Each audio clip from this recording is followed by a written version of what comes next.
தலைமை தேர்தல் அதிகாரி ராஜேஷ் லக்கானியை சந்தித்துவிட்டு பாஜக மாநில தலைவர் தமிழிசை சவுந்தரராஜன் செய்தியாளர்களை சந்தித்து வருகிறார். அந்த நேரடி காட்சிகளை பார்க்க முடியும் என்ற காரணத்திற்காக நாங்கள் களத்தில் நின்று ஒரு தேர்தலை நாங்கள் எப்படி சந்திக்க வேண்டுமோ அதற்கான முழு முயற்சியையும் நாங்கள் மேற்கொண்டிருக்கிறோம். அப்படி என்றால் எங்களுக்கு கிடைக்க வேண்டிய வாக்குகள் நியாயமாக கிடைக்க வேண்டும்.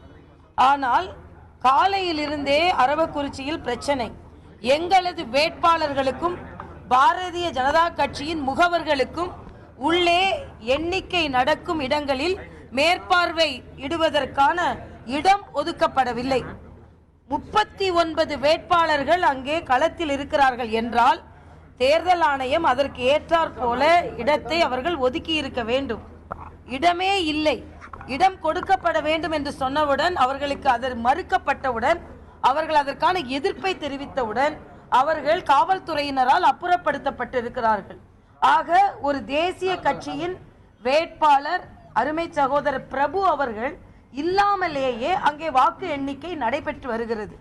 அதனால் பாரதிய ஜனதா கட்சியை பொறுத்தமட்டில் தேர்தலில் வாக்கு எண்ணிக்கை என்பது வேட்பாளர்களின் மேற்பார்வையோடு நடைபெற வேண்டும். அதுவும் பாரதிய ஜனதா கட்சியின் வேட்பாளரும் முகவர்களும் இல்லாமல் அங்கே வாக்கு எண்ணிக்கை நடைபெற்றது தவறு.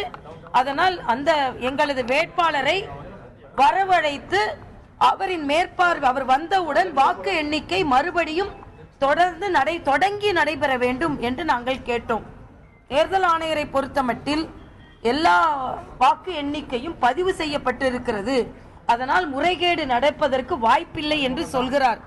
ஆனால் அது அவரின் கருத்து. ஆனால் அப்படி என்றால் எதற்கு வேட்பாளர்கள் எல்லாம் உள்ளே இருந்து முகவர்களை நாம் நியமிக்க வேண்டும்? அதனால் ஒரு அநீதி நடந்திருக்கிறது. எங்களுக்கு நியாயம் கிடைக்கவில்லை. எங்களது வேட்பாளருக்கு உள்ளே இடம் கிடைக்கவில்லை. எங்களது முகவர்களுக்கு இடம் ஒதுக்கப்படவில்லை. கேட்டவர்கள் கைது செய்யப்பட்டிருக்கிறார்கள். தேர்தலின் வேட்பாளர் பாரதிய ஜனதா கட்சியின் வேட்பாளர் இல்லாமலேயே அங்கே வாக்கு எண்ணிக்கை நடைபெற்று வருகிறது. ஆக இது நடைமுறையில் சரியானது கிடையாது என்பதை தேர்தல் ஆணையத்திடம் வலியுறுத்தி வலிமையாகவே எனது கருத்தை எடுத்து சொல்லி எங்களது வேட்பாளர் உள்ளே செல்ல வேண்டும் என்றால் மறு வாக்கு எண்ணிக்கை நடைபெற வேண்டும் என்று நான் எனது கோரிக்கை வைத்திருக்கிறேன். அவர் ஆவண செய்வதாக எனக்கு உறுதியளித்திருக்கிறார். நான் எங்களது வேட்பாளர் அங்கே திருப்தி அடைய வேண்டும். அவர் சொன்னார் அதுவரைக்கும் வாக்கு எண்ணிக்கையோடு பதிவுகளை நாங்கள் காண்பிக்கிறோம்.